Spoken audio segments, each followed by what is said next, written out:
Hello, and this is VBS Vlog 5. Isn't that so great? It's so great that we've done 5 of these. And there's only 5 days, ain't there? Well, I'm going to be doing 6 special episodes the 6th day, technically. But this may be the finale of sorts. The other thing is a spin-off in reality. But this is the finale. And boy, is it a good finale. Yay! This is when I realized that this VBS was probably better than the last VBS, which is hard to beat since VBS is probably the most fun time I had at church. So that being better than VBS means it was more fun, the funnest time I've had at church. So,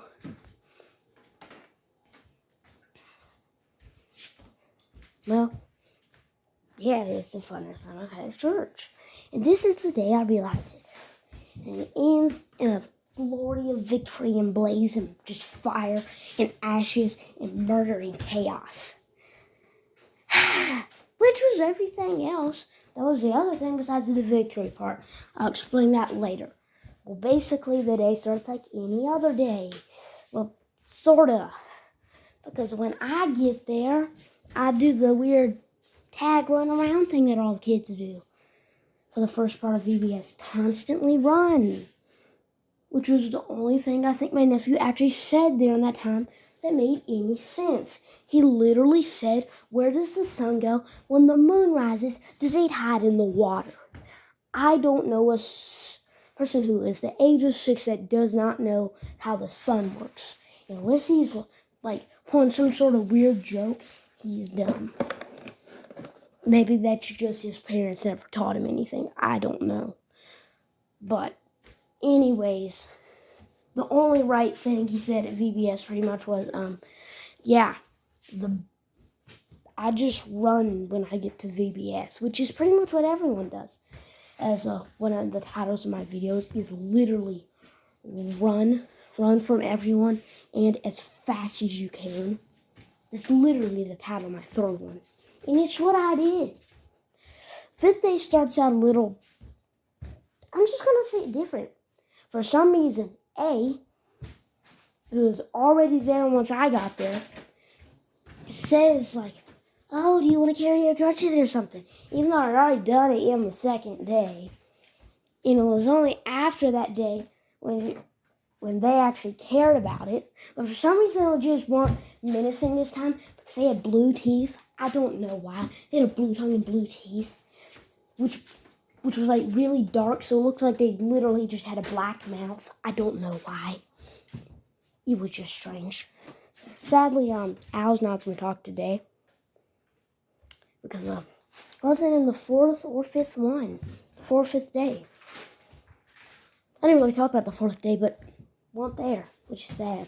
I did talk about them in every one, though. Also, if you don't know about this series, it is basically a vlog about Vacation Bible School, which summary is school that is at church during the summertime. Summer school at church. So, basically, it starts 1 year ago in which I wanted to be annoying. So what did I do then? What did I do? I acted annoying. But then I made enemies because I acted annoying. And now, instead of just getting revenge on my enemies any of the other times I saw them, I'm doing it this VBS. So I had to wait a year, which apparently my sister believes is unbelievable that I remember that a year ago. But I could probably, label a list of presents I got that Christmas. I mean, oh yeah, I can. That's easy. Yeah, that's really easy. Yeah, that's really easy because I turned 11 that year, and this was, that was, that's really easy. So, I can label the Christmas gifts that year, so just to say something. Yeah, I remember that VBS. So, basically, my birthday happens after VBS, which sounds weird because saying, oh, I was 10 at VBS, and I'm going to be 12 this year, and that was last year, so it just sounds weird. But my birthday's after VBS, so it is weird. Well, basically, do you ever realize in Home Alone 1 and 2, in the first Home Alone, his age is 8. In the second Home Alone, his age is 10, and it's said to be 1 year. 1 year. It doesn't make any sense. Because his birthday couldn't have been a time where he would have been 8 at the end of a year and then be 10. Because he couldn't have possibly turned 9 after Christmas, or he would have been 10 in the next movie. It doesn't make any sense. So his birthday would have had to have been in the days he was home alone. Which is just strange, because he never mentions it. That's the only possible logical explanation of how he could have been 10, is that he spent in New York less days than he spent in the first Home Alone. He spent more time in his home country, well, the same country, home state. Well, I don't know if it was home state, but the state he lived at the time, then to New York. So he was already 10 when they left to go to New York. But that. I should probably stop talking about Home Alone, talk about the actual story, because it's halfway done to most of my videos right now. Actually, more so, besides the first one. Well, basically, also, I was continuing at the part out of the VBS, how it started. Well, basically now I decided to get revenge. And this is how the 5th day is technically the last, but I'm going to do a 6th video about it, which you'll learn the reasons too soon. At the end of this video, actually.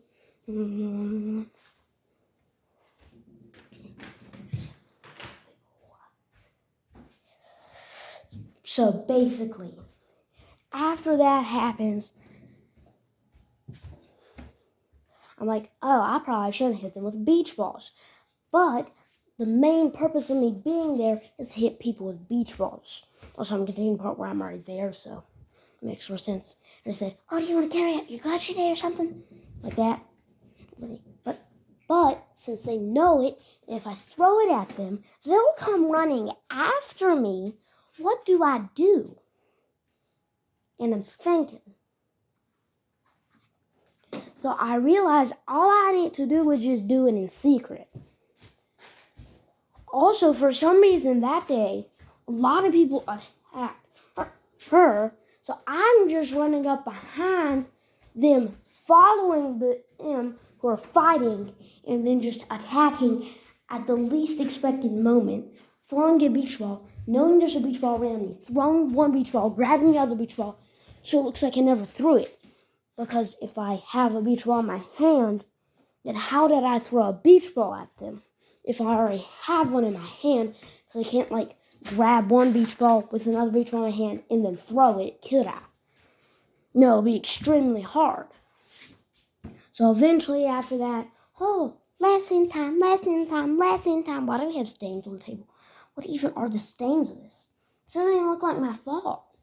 Anyway, after that we go to snack, which is the same as any other snack. More crafty than the craft area. I think this one we had to make a scroll with pretzels and fruit roll-up. Which, ironically, they give us fruit roll-ups at the end. So, they give us fruit roll-ups. And then they give us more fruit roll-ups. It's like giving us a bad snack and then giving us something good in case the person didn't actually like the thing. But you give them the good snack and then give them more of the good snack, or the bad snack and more of the bad snack. It doesn't make much sense. You could break the tradition or just not use fruit roll-ups for that. Anyway, then it's sports. No, it's not. Yeah, it was. It was sports time. Sport time. the funniest time, because this time they actually had a sport that could have worked. And it did. It was an obstacle course. And apparently my mother, who was there already because she was in the other group, which was there beforehand, and then we were coming there. Wait, they do that first thing. That must take a really long time. Snack must have been really short, because I know we were rushed. Which is sort of weird, because they did the first thing, we were at our second thing. And they're leaving. Mama sees me. Apparently says something, whoever races against Derek must dust them. And then here's where the whole, a grudge thing happens. Can you guess what happens? Well, if you don't, you're sort of dumb, but not also dumb. Well, basically, A's there in the line, and they're like, I'm going up against you. And I'm like, okay. They're like, oh yeah, I know I'm going to lose. I stuck in athletic things. Whoa! I'm just going to lose to the person I hold a grudge against. So to find out some sort of way to justify me losing, I'm like, I bet I'll lose. Because, I thought I'd lose because, well, I suck at athletics, and I assumed they were more athletic than me. Apparently, they weren't too much more athletic than me, which I'll explain now. Well, not now, but a little bit. But the ironic thing was how hard A struggled to somehow figure it out right. And I could literally just count the line and figure out everything she was doing wrong. And I'm like, no, it's not how that works. Like, somebody went to the back of the line for some reason. They're like, now you go there. I'm like, but them going to the back of the line, since they were in front of me, what made me in front. And they're like, no, switch. And then they're like, no, that's wrong. Switch.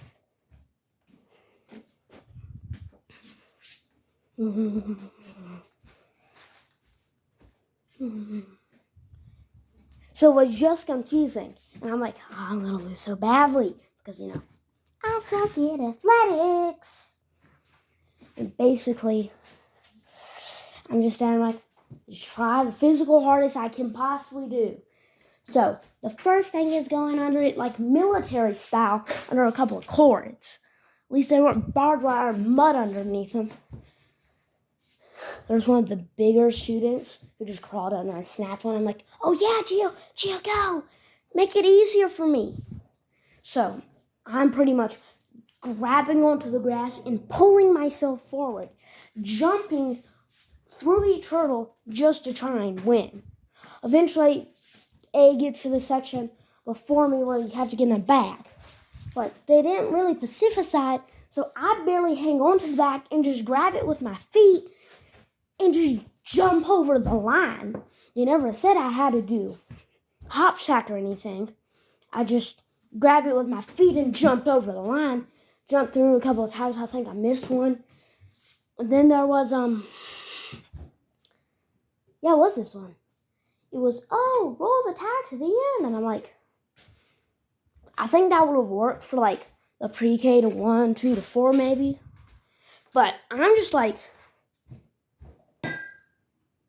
nah, I grabbed the thing and just ran over to the end of the line. Well, it was heavy. It was definitely bigger than me. And just threw it over the line and jumped on the balance beam. Like, the rolling might have worked for some pre-K first graders, but did not work for me. Especially since I think I was like on some strange little pothole hill thing. So, yeah. Then there's the balance beam, and I'm like, I don't know, a balance beam. And I just walking across the balance beam. I think I used my foot once, but I said sorry. So, yeah. I got back up and like the hurdles. And apparently, I don't know how the pre-K and first graders got around. They all like had to go under, or like threw their whole body over the thing. But me, I just sort of like, ooh, yeah, I'm winning. And then I thought I won, but because there were tracks in the ground that I was supposed to run through. But they were in the grass, and they're like really thin, so I couldn't see them. Maybe if I saw them, I would have realized that wasn't the end. Or I paid more attention to the people who went before me. But then I'm like, oh, dang it, I didn't win. I run along the tracks. And then I get to Steels, and I'm like, I lost. I just knew it then, I lost. But then I realized I wasn't stilting over to the next thing.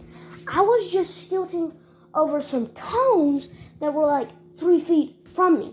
So I just jump on top of like the falling down stilts, try to barely walk over, and then just jump over the cones. I mean, like, it wasn't that hard. Like, and it apparently was not cheating because no one told me anything about it.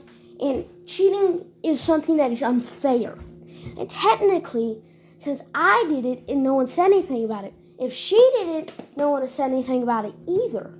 So, technically, it wasn't unfair if we both could have done it. So, it's not cheating. Also, if it's unfair, wouldn't that mean if someone was just better at sports in general, wouldn't the entire match be unfair? So in reality, wouldn't the better person be cheating if they tried to be better than them and they knew they were better than them? Wouldn't it be unfair? So technically I didn't cheat, did I? No. But, and then it comes down to, I think it was something dumb like grab a water bucket or sponge or something. I can't remember what that one's at. I think there might have been one in between, but then we got to like, take these tennis balls and throw them into pretty much what was a hamper basket. I grabbed one, fail. Grab the second one, fail. But I got it close. Third one I throw. I hit the hamper basket and knock it upside down. But the ball hit it on the inside, so I won. And the hamper basket went over top of the tennis ball, so I still won. After that was the last obstacle. All I needed to do was run. And I won. And I was so ecstatic that I won because I shouldn't have won. Because I know I'm not the most athletic person there, and I was probably the least athletic person there. So me winning a race, an obstacle race, for whatever it's worth, is insane.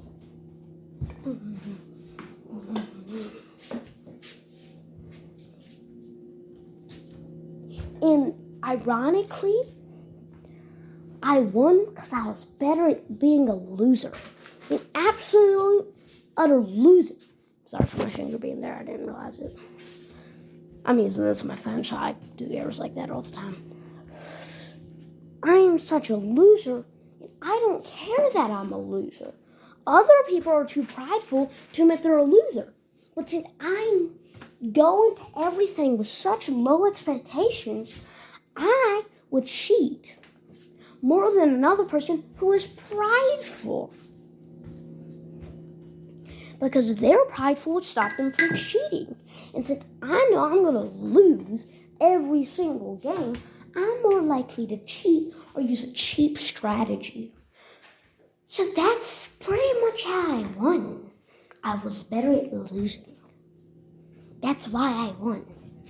It wasn't that I was crazy athletically good or anything, because I'm not.